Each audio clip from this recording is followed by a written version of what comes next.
윤석열 대통령의 대국민 담화를 두고 정치권 반응이 엇갈리는 가운데 오는 14일 김건희 여사 특검법을 반드시 통과시키겠다는 의지를 밝힌 김민석 더불어민주당 수석 최고위원, 4선 국회의원, 더불어민주당 정책위의장, 김대중 대통령 총재 비서실장 역임. 윤 대통령의 7일 대국민 담화 기자회견에 대해 목표와 내용이 없고 국정마비의 확인 사살의 장이었다고 비판. 현 대통령이 정상 국정은커녕 정상 사고와 정상 소통이 불가능한 비정상 상태임이 확인된 회견이었습니다. 김민석 수석 최고위원이 생각하는 특검법 처리와 향후 전국 전망 집중 분석합니다. 지지율이 최저치를 기록하는 가운데 윤석열 대통령이 대국민 담화와 기자회견을 가졌습니다. 하지만 여론은 냉랭합니다. 오히려 역효과를 우려하는 목소리가 여당 안에서도 나옵니다. 대국민 담화 이후 야권은 어떤 전략으로 정국에 임할지 궁금합니다. 김민석 더불어민주당 수석 최고위원과 이야기 나눠보겠습니다. 김 의원님 안녕하십니까? 안녕하세요. 네, 윤석열 대통령이 지난 7일 금요일이죠. 대국민 담화와 기자회견을 가졌는데요. 김 최고위원은 정상 사고와 소통이 불가능한 비정상 상태임이 확인된 회견이었다 이렇게 혹평했는데 어떤 점을 지적한 건지요? 국민이 뭘 궁금해하는지, 기자가 뭘 질문하는지, 현재 국민의 심리 상태가 어떤지, 또 이렇게 답하는 것이 어떤 법적 의미를 갖는지 이런 것들을 다 잘 아예 모르시는 것 같습니다. 그래서 네. 아마 오빠 나가서 대신 사과하고 와, 뭐 예를 들어 이런 것이 아니었다면 저 회견을 왜 했지? 라는 궁금증을 가져오게 하는 회견이었고, 네. 어떻게 보면은 국민들한테 공개적으로 알리바이를 만드는 차원에서 핸드폰 교체의 의도, 이거는 실현됐을지 모르겠는데 나머지는 과연 정상적인 소통이 지금 가능한 상태인가 이런 네. 생각이 들었습니다. 김 의원은 대통령 신분일 당시에 드러난 위헌과 위법, 지금 공개된 것만으로도 차고 넘친다고 지적했는데요. 대통령의 생각은 달랐습니다. 윤 대통령은 공천 관련해서 의견을 낼 수도 있고 아내 김건희 여사의 조언을 국정농단이라고 하면 국어사전을 다시 정리해야 할 것이라고 반박했습니다. 이 점은 어떻게 보세요? 어차피 법을 나름 관여했던 분으로서 내란과 외환의 경우가 아니면은 현직에 있을 때 소추되는 상황이 아니다라는 것들을 감안하고 네. 나머지에 대해서는 명백한 법적인 문제가 있다 하더라도 그냥 난 모르겠다, 배째라라는 식으로 하기로 마음을 정한 것 같습니다. 왜냐하면 대선 시기에 대선 캠프를 불법으로 운영하고 또 그거를 빌려줬던 건물주 관련된 남매를 그 이후에 이제 매관매직 형태로 직을 준 케이스라든가 네. 또는 지금 문제가 된 명태균 관련한 공천에 대해서 그걸 추천이라고 표현해서 그 뭐 상관이 있냐 이렇게 얘기하는 것이 법이 사실은 추천이 공천인 거죠. 네. 그래서 그런 것들은 실제로 법적으로 문제가 있다 손 치더라도 너네가 뭐 나를 소추할 수 있는 것도 아니고 그냥 버틴다 이렇게 생각을 한 차원에서의 답변이라고 봅니다. 네. 야권은 대통령에 대한 탄핵 또 임기 단축 개헌 등을 거론합니다. 김 의원은 야당은 국민과 함께 비판하고 국민을 위해 제동을 걸겠다. 그러면서 근본적인 해법은 국민께 맡기겠다고 했는데요. 향후 어떤 그 대응 방안을 염두에 두고 계신 건가요? 근본적으로 윤석열 대통령은 예를 들어서 이승만 대통령처럼 문제가 있어서 하야할 뿐도 아니고 네. 이번 회견의 핵심 메시지를 한 줄로 요약한다면은 아내와 함께 임기를 마치고 싶습니다. 그거 아닙니까? 네. 그렇기 때문에 잘못했다고 물러날 뿐도 아니고 잘못이 드러나서 법적으로 문제된다고 해도 인정할 뿐이 아니기 때문에 사실은 그냥 끝까지 가려고 하겠죠. 국가의 해가 되건 말건. 근데 그런 차원에서 하야라든가 뭐 탄핵이라든가 또는 개헌에 대한 등등의 요구가 국민 사이에 또는 뭐 야권에서 나오고 있지 않습니까? 네.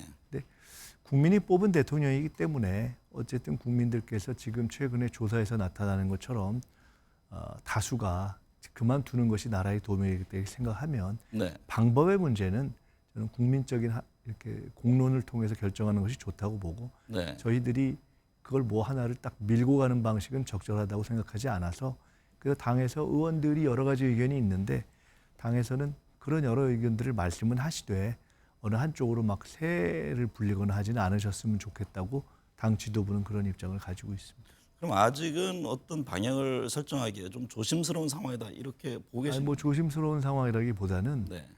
국민들의 분노가 이미 이제 하늘을 찌르고 터져 나오고 거리로까지 나오기 시작했기 때문에 이 문제가 어떠한 길을 가든지 간에 이제 명료하게 확인되고 정리되어지는 특검의 과정은 거쳐야 된다고 저희는 보고 있어서 네. 그런 과정을 거치면서 충분히 방향의 문제는 정리해가면 된다고 봅니다. 명태균 게이트가 정치권을 뒤흔들고 있는데요. 민주당은 윤 대통령의 공천 개입 의혹을 증명할 추가 녹음 파일을 공개하는 뜻도 내비쳤는데요. 위원, 이 법과 관련된 추가로 공개할 녹취가 있는 건가요? 지금은 이제 추가 테이프 녹취 공개 이것이 중요한 것이라기보다는 네. 현재 이미 나와 있는 것들을 정리해서 초점을 이렇게 잡아가는 것이 중요한 국면이라고 봅니다. 그러니까 너무 사안이 많이 나왔고 네. 또 너무 그걸 다룰 수 있는 방법도 여러 가지 나와서 그것을 좀 초점을 정리해서 이렇게 집중하는 것이 중요한 시점이라고 보고요.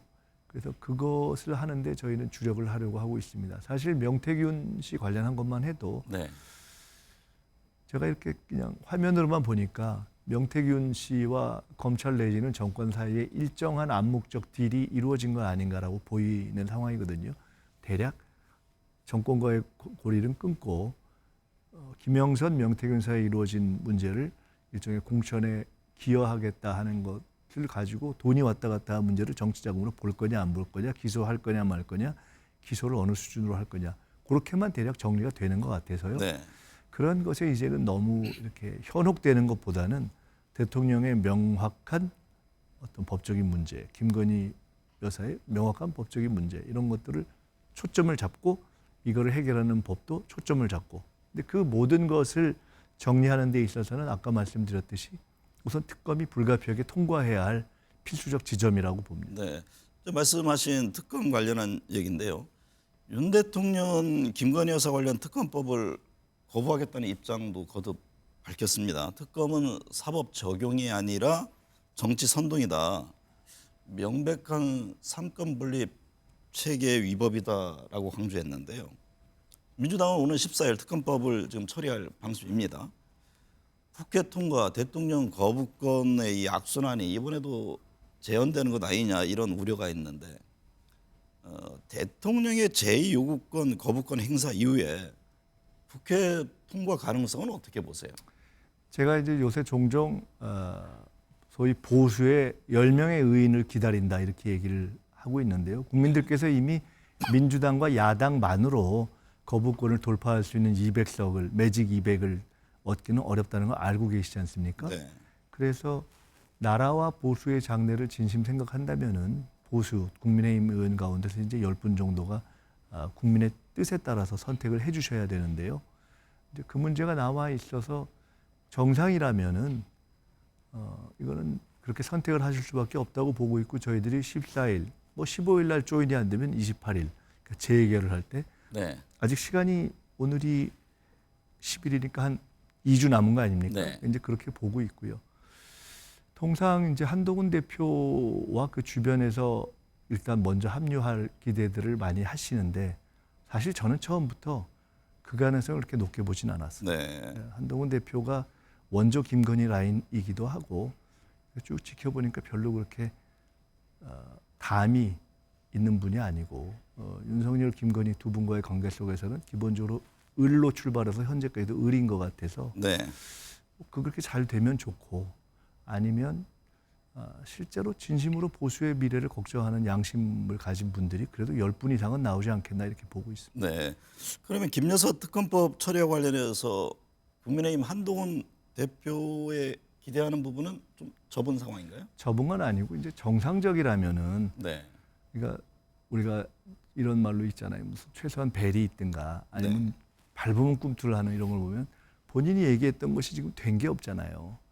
근데 그러고 나면은 그에 대한 말을 해야 되는데 그에 대해서 꿀먹인 벙어리면서 그냥 갑자기 뜬금없이 이재명 대표 쪽을 공격하고 나서는 걸 보면서 제가 총선 때 전혀 성공 못한 2조 심판론을 보는 느낌이었습니다. 네. 그래서 제가 저걸 보면서 사실은 저희도 요새 힘든 것이 조국 혁신당이나 이런 데서 사실 한동훈 특검법을 내놓은 지가 오래됐고 계속해서 압박이 있거든요. 네. 근데 뭐 그래도 뭔가 조금 국민이 원하는 일을 하는데 참여할 가능성이 있을까 해서 저희들이 조금 이렇게 미뤄오고 있는 건데 네. 저런 식이면은 아니 차라리 한동훈 특검법 어차피 의미 없는데 빨리 하자고 하는 그런 압박을 굳이 우리가 뭐 미룰 필요가 있나 하는 생각조차 들 정도의 상황입니다. 상황에 따라서는 그러면 한동훈 특검법도 민주당에 적극 함께 움직일 가능성이 뭐 저희가 열려 있다. 적극은 아니어도 네. 어차피 한동훈 대표가 국민이 바라는 흐름에서 최소한 김건희 문제를 정리하는 데 기여하지 못한다면은 솔직히 한동훈 대표가 당대표가 된 이유가 국민의힘 지지자 가운데 혹시 조금 저 사람은 윤석열 대통령 가는 길을 조금 바른 소리하고 바로잡을 수 있지 않을까 해서 된 거 아닙니까? 네. 근데 저런 식으로 그냥 기여만 가면 무슨 의미가 있고 굳이 우리가 김건희 특검 때문에 한동훈 특검을 많이 밀어야 될 이유가 뭐 있나. 네. 그냥 같이 이것도 처리하고 저것도 처리하자 원칙대로라는 목소리가 최근에 많습니다. 네. 인적 쇄신과 관련해서도 당장 진행될 것 같지는 않습니다. 윤 대통령이 빠른 시일 내에 하기에는 근본적인 어려움이 있다고 했는데요. 만약에 야권의 총리 추천권이라든가 거국 중립 내각을 제안해 올 경우에 받아들일 의향이 있습니까? 윤석열 대통령이 지금 뭘 제안하고 그럴 입장이 아니지 않습니까? 이제 본인과 가족 그리고 내각 중에서도 사실은 명백하게 국방부 장관이라든가 뭐 이런 등등 관련돼 있는 불법적인 문제에 대해서 빨리 인정하고 사과하고 정리해야 될 시점이기 때문에 네. 그런 것들을 한 이후에 문제라고 봅니다. 네. 현재 국정난맥을 풀기 위해 이재명 대표와 윤 대통령과의 영수회담, 또 이 대표가 제안한 한동훈 대표와의 여야 회담, 이게 좀 시급하다고 보세요? 한동훈 대표와 2차 회담을 제안한 지 지금 벌써 뭐 한참 된 것 같은데 꿀먹은 벙어리인 거 보니까 조금 용기를 못 내는 것 같고 네. 저는 사실 내심은 아마도 이 윤석열 대통령이나 한동훈 대표의 내심은 이재명 대표와 아무 내용 없는 양자회담을 하고 싶어하는 것이 두 분 다 마음에 가득 찰 것이다 이렇게 봅니다. 네. 그러니까 성과는 없고 내용은 없지만 실질적으로 내가 여권의 수장이다 또는 여권의 차기다 이렇게 해가지고 이재명 대표와 만나는 모양을 만들고 싶어하는 마음이 윤석열 대통령과 한동훈 대표 양쪽에 다 있다. 그런데 내용을 갖고 만나려니까 부담돼서 한동훈 대표는 못 받고 있는 것이고 윤석열 대통령은 한동훈 아니면 빨리 2차 영수회담을 해보고 싶은 마음이 속으로는 있지 않을까 좀 그렇게 봅니다. 네. 그동안 관심을 끌었던 금융투자소득세와 관련해서 민주당 폐지를 공식화했습니다. 김 의원은 유예하자는 입장이었고 일각에서는 시행을 주장하면서 반대 표결 얘기가 나오던데요. 이게 당내 정리가 된 상황인가요? 이미 가장 다수의 공감대는 실질적으로 유예하고 또 앞으로 보완해가자 이런 것이 공감되고요. 그러나 저희들이 폐지를 불가피하게 수용한 것은 네. 우리가 그렇게 해도 윤석열 대통령이 또 거부권을 할 것이 뭐 명약 관화해서 네. 그렇게 되면 유예도 폐지도 안 되고 그냥 원한대로 가니까 그러면 최악이 될 수 있다고 생각해서 어쩔 수 없이 저희들이 폐지를 받은 것이어서요. 네. 그에 대한 이해가 있기 때문에 여러 가지 생각은 다르지만은 지금 예를 들어 상당한 원칙론자였던 진성진 의장도 내용은 내가 생각이 달라도 이 결과와 절차에 대해서 동의한다라는 식으로 되어 있고 이것이 당의 공감대, 민주적인 토론을 거친 것이기 때문에 네. 민주당의 구성원들은 그런 민주적인 토론에 대한 승복은 기본 자세가 되어 있다고 봅니다. 네. 김동연 경기도지사와 김경수 전 경남지사가 독일서 최근 만났는데요. 이재명 대표의 1심 선고를 앞두고 만났다는 점에서 정치적 의미를 부여하는 이들이 있습니다. 비명계 회동, 이재명 대항마 이런 표현에 대해서는 어떻게 받아들이세요? 뭐 다 우리 당에서 중요한 분들이기 때문에 이러저러한 계기로 만나는 것은 뭐 자연스러운 것이고요. 이재명 대표에 대한 대항마 이런 것에 의미를 부여하는 사람은 없을 것 같습니다. 네. 이재명 대표의 공직선거법과 위증교사 혐의에 대한 1심 선고가 이달에 있습니다. 1심 선고 유무죄에 따른 당내 지형, 이 대표의 리더십에 영향을 줄 것으로 보십니까?